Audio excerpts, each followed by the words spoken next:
Europe की जितनी जनसंख्या नहीं है, कई देशों की 12 करोड़ इस पार्टी के भारत में सदस्य हैं, और विश्व की सबसे बड़ी पार्टी, और उसमें भी किसान मोर्चा एक महत्वपूर्ण विंग, और महत्वपूर्ण विंग में भी जिम्मेदारी यही दी है।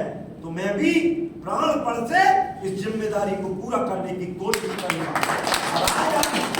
जो असीम प्रेम दिया, जो स्नेह आपने दिया, और जो आशा की किरण मुझे आपकी आंखों में दिखाई दे रही, ये साधारण आशा नहीं है। हम एक एक, चाहे वो समस्यात्मक पक्ष रहे, चाहे सरकार का प्रशासनिक, सब पक्षों पर हम चिंतन करेंगे। अभी मेरी कार्यकर्ताओं से लंबी चर्चा कुछ मामलों में हुई है। अभी हम आगे और बैठेंगे तो उनकी चर्चा करेंगे कि किस प्रकार हमारा मोर्चे का काम पहले भी अच्छा रहा है माननीय रणवीर सिंह जी के नेतृत्व में। उसके पहले हमारे शहर से ही आदरणीय वेद प्रकाश जी, आदरणीय हमारे वंशीलाल जी, बहुत सारे हमारे अध्यक्ष गए हैं, और उनके नेतृत्व में ही हमारा संगठन बिंदुना राज चौक ने प्रगति किया है। हम उनके पद चिन्हों पर और उनके बताए हुए निर्देशों पर हम आगे बढ़ाने का प्रयास करें। इस गाला भूमि को नमन वंदन करते हुए इस माटी ने बहुत कुछ दिया। वर्तमान में जो प्रदेश का नेतृत्व है, जिनने हम पर और हमारी पूरी टीम पर जो भरोसा किया है, ऐसे आदरणीय प्रदेश के कुशल संगठक आदरणीय पीडी शर्मा जी, उनके नेतृत्व में मध्य प्रदेश में एक ऐसी टीम जो लगातार दिन रात चल रही है। हमारे केंद्रीय नेतृत्व में सौभाग्य से हमारे यहाँ से आदरणीय नरेंद्र सिंह जी तोमर, जो देश के कृषि मंत्री हैं और कुशल नेतृत्व, वो देश को बड़े सहज सरल और बड़े ही गंभीर हमारे केंद्र को नेतृत्व दे रहे हैं। उन सब पर भरोसा रखते हुए, और वर्तमान में चूंकि यहाँ पर हम जिस उम्मीद के साथ और जिस आशा के साथ यहाँ बैठे, किसानों की अनेक समस्याएं हो सकती है, लेकिन मैं ये जानता हूँ कि किसान पुत्र मुख्यमंत्री आदरणीय शिवराज सिंह जी चौहान, माटी पुत्र कृषि मंत्री आदरणीय कमल पटेल जी के नेतृत्व में मध्य प्रदेश किसानों के मामले में देश का अग्रणी प्रदेश बन गया है और आगे और बढ़ेगा। मैं नहीं कह रहा शिक्षकगण यहाँ पर बैठे नेट खोल कर देखें, 18% से लेकर 22.5% तक की जीडीपी मध्य प्रदेश के किसानों की है, हिस्सेदारी है। जीडीपी में हिस्सेदारी खेती के क्षेत्र की इतनी बड़ी कभी नहीं हुई। क्यों हुआ ये? क्योंकि जिस समय सारे राज्य रजवाड़े और कांग्रेस के पूरे जमाने को मिला लो तो देश की कुल सिंचाई का हिस्सा था 7 लाख हेक्टेयर, लेकिन मध्य प्रदेश के किसान पुत्र मुख्यमंत्री के कार्यकाल में 42.5 लाख हेक्टेयर सिंचाई की मैं यहाँ भी पहले कमिश्नरी को घेरा था 1 साल, बहुत साल पहले किसान संघ में आया, जितेंद्र जी को पता है। और यहाँ पर हमारे भूपेंद्र सिंह जी गुजर उस समय अध्यक्ष हुआ करते थे, राजेंद्र सिंह जी जो नहीं रहे, मैं संघ कार्यालय में रहता, उस समय हमने बिजली का दिग्विजय सिंह के जमाने आंदोलन किया, और उस आंदोलन में हमने बहुत सारी चीजें निकली। लोग बिजली कब जाती थी यानी कब आती थी ये तो पता ही नहीं चलता, 2 तार एक साथ पकड़ लो करंट नहीं लगता था, बल्ब तो जलने की बात दूर है, गलत तो नहीं चल। इतनी बुरी हालत मध्य प्रदेश की थी, और जब हम आए तो मैंने यहाँ ज्ञापन बनवाया, मैंने कहा लिखो 24 घंटे बिजली। अरे बोले वो गुजर साहब थे हमारे जिला के अध्यक्ष, अरे भाई साहब 24 घंटा नहीं, तुम तो 6-7 घंटे करके लिखो, 24 घंटा का। अरे मैंने कहा शहर में देवता रहते जिन्हें 24 घंटे, गाँव में जानवर रहते जिन्हें 2 घंटे 1 घंटे, ये भेदभाव नहीं चलेगा। देश का विधान एक है, संविधान एक है, तो देश के नागरिकों के साथ भी व्यवहार समान चाहिए। और आप कल्पना करोगे गांव में भी यदि 24 घंटे बिजली कोई दे पाया है तो माननीय शिवराज सिंह जी चौहान की सरकार दे पाई है। ये बड़ा सपना था जिसको कोई कल्पना कर नहीं सकता था। ऐसे ही सहकारिता के मामले में देख लें, और ऐसे ही चाहे हमारी गेहूं और सरसों की एक बात कहकर मैं बात को, क्योंकि अभी अपने कार्यकर्ताओं से तुरंत में सभा तो दूसरी जगह होनी, क्योंकि आज तो सहज ढंग से आप सब मिले, तो मैं एक आग्रह के साथ कि आपका क्षेत्र सरसों का क्षेत्र, आपका क्षेत्र, अपना क्षेत्र हमारी ग्वालियर चंबल का क्षेत्र, चंबल भैया की कृपा से, अन्य जो संसाधन है उनकी कृपा से हमारा क्षेत्र गेहूं का भी क्षेत्र है। लेकिन आप कल्पना करो, ईमानदारी से बता, कोरोना काल के पहले माननीय कमलनाथ जी की सरकार थी, यदि शिवराज सिंह जी मुख्यमंत्री नहीं बनते तो ईमानदारी से बता अपना गेहूं तुल सकता था? तुल सकता था क्या? अरे उस काल में जहां एक शहर से दूसरे शहर की तो कल्पना नहीं, एकदम से दूसरे गांव ट्रांसफर नहीं हो रहे थे, उस स्थिति में भी मध्य प्रदेश के जननायक मुख्यमंत्री ने जब शपथ ग्रहण करी 23 तारीख में, वो गेहूं के पहले आदेश जो जारी करे तो ऐसा गेहूं नहीं, पंजाब को भी हमने पछाड़ दिया और देश का नंबर 1 प्रदेश और किसानों की मेहनत। इसलिए मैं निवेदन कर रहा कि ऐसे मुख्यमंत्री जो किसानों के हित के लिए, चाहे ओला हो चाहे पाला हो, हर किसी चर्चा कोई लोग समझते नहीं। मैंने एग्रीकल्चर इकोनॉमिक्स पढ़ा है, उसके बाद ही मैं इस विधा में आया हूं। तो मेरा एक निवेदन कि एक चीन में कहावत चलती थी उस जमाने में, शिक्षक बेटे इसलिए बता देता हूं, चीन में एक कहावत चलती थी, किसी देश का विकास कुछ दिनों के लिए करना है तो अच्छे उद्योग धंधों को बढ़ावा, अच्छे व्यापार को बढ़ावा, यदि कुछ दशकों के लिए करना है, 10, 20, 50 साल के लिए, तो अच्छी खेती को बढ़ावा, यदि 100, 200, 300 सालों के लिए करना है तो अच्छे बाग बगीचे लगवाओ, तालाब बनवाओ, नहर बनवाओ। लेकिन किसी देश का विकास यदि जन्म जन्मांतर के लिए करना है तो अच्छी शिक्षा को बढ़ावा दो। और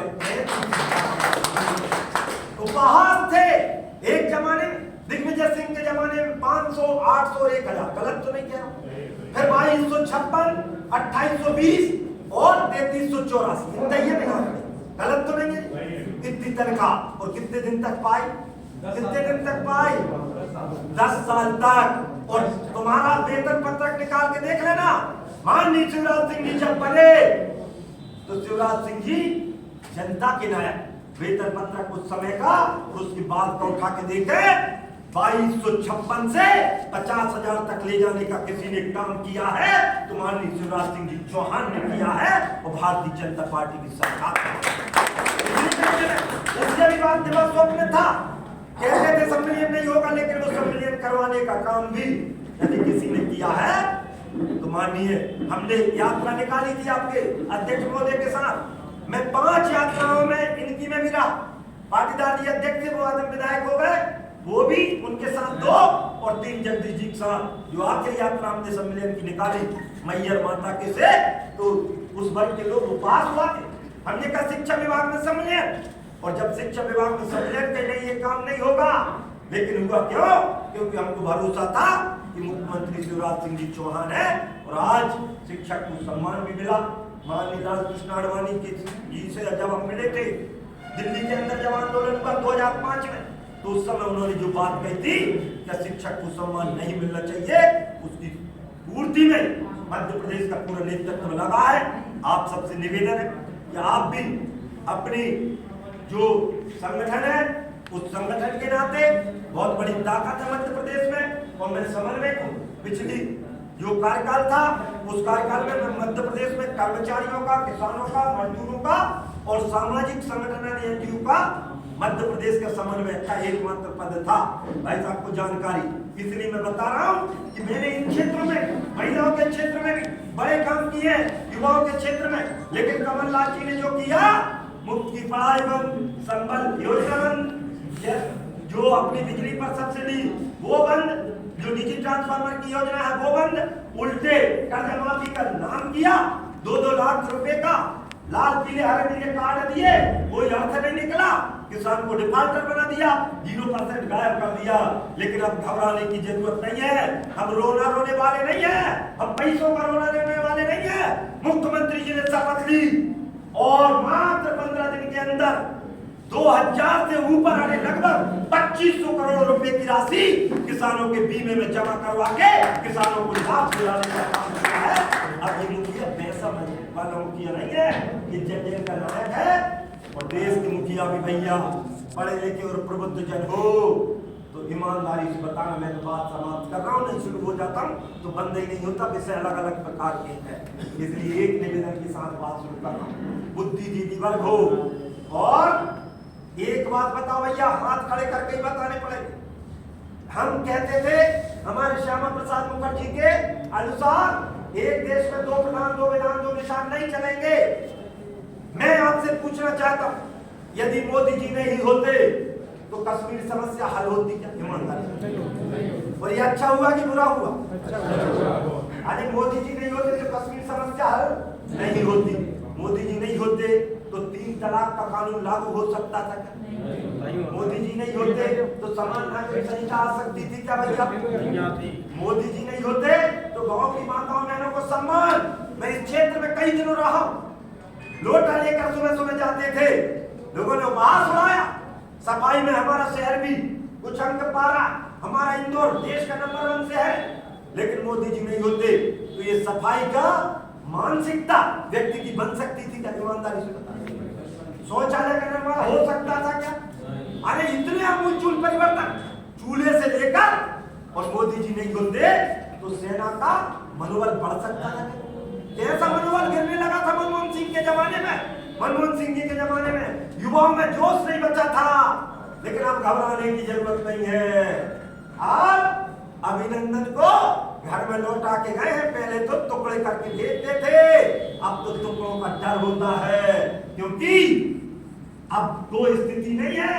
अब तो स्थिति ये है कि दिल्ली की जो गद्दी है वो साधारण व्यक्ति से नहीं, मुकालते में न तो पाकिस्तान रहे न चाइना रहे, क्योंकि अब दिल्ली की गद्दी पर माननीय नरेंद्र भाई मोदी का साम्राज्य है। और इसलिए पूरे विश्व में एक विश्व गुरु के पद के रूप में, क्योंकि घर में घुसकर मारा और कब्र तुम्हारी खोदी है और दिल्ली की गद्दी पर बैठा बाप तुम्हारा मोदी है, ये विषय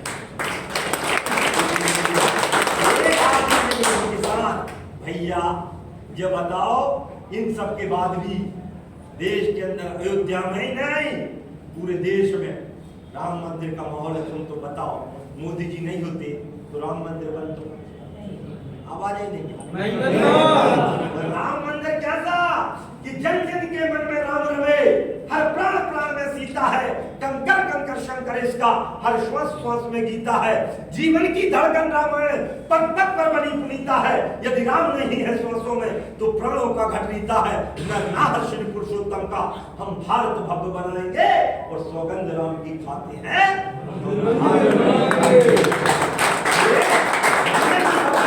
ये मंदिर अयोध्या का मंदिर नहीं है, ये राष्ट्र का मंदिर है, जहां से संस्कार हमारा हिस्सा भी उस मंदिर में गया है कि नहीं गया है ना। ये साधारण मंदिर नहीं बन रहा, पूरी राष्ट्र की चेतना का केंद्र हमारा मंदिर रहेगा। मोदी जी के नेतृत्व में हम उस सपने को साकार करेंगे जो नास्त्रे दमश ने घोषणा करी थी कि पूरे विश्व के अंदर एक नेतृत्व आएगा। मेरे गुरुजी बैठे हैं, उनने रविन्द्रनाथ टैगोर की एक पंक्ति हमें बचपन में सिखाई, मैं उनको कहते हुए आज अपनी अधूरी बात कर रहा हूं, आगे पूरी करूंगे, पूरा करूंगा। लेकिन एक बात बताओ भैया, अगली बात हो गया होकर मैं तो अधूरी बात छोड़ रहा हूं। एक रॉबर्ट फ्रॉस्ट की अंग्रेजी में पंक्तियां हैं, उन्होंने कहा था कि woods are lovely, dark and deep, but I have promises to keep, miles to go before I sleep, miles to go before I sleep। जिसका कि रविन्द्रनाथ जी टैगोर ने ट्रांसलेशन किया है कि सघन गहन मनमोहक मंत्र रह रह मुझे बुलाते हैं, किंतु किए जो वादे मैंने याद मुझे वो आते हैं। अभी कहाँ आराम मुझे ये मूक नियंत्रण चलना है, अभी मुझे तो मीलों मुझको चलना है, अभी मुझे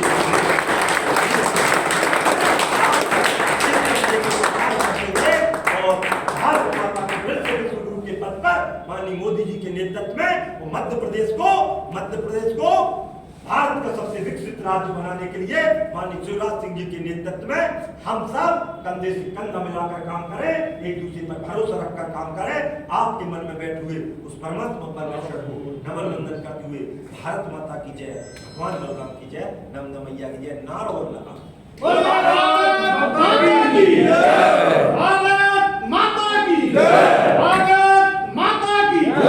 ये हाथ खड़े का नहीं हो रहा, किराए के हाथ खड़े करके लगो चलता ना कि वाह माता की भारत माता की। मैं बोलूंगा कौन बनाता हिंदुस्तान, आप बोलेंगे भारत का मजदूर किसान। अरे कौन भारत का मजदूर किसान, कौन बनाता हिंदुस्तान, भारत का मजदूर किसान। भारत माता की जय।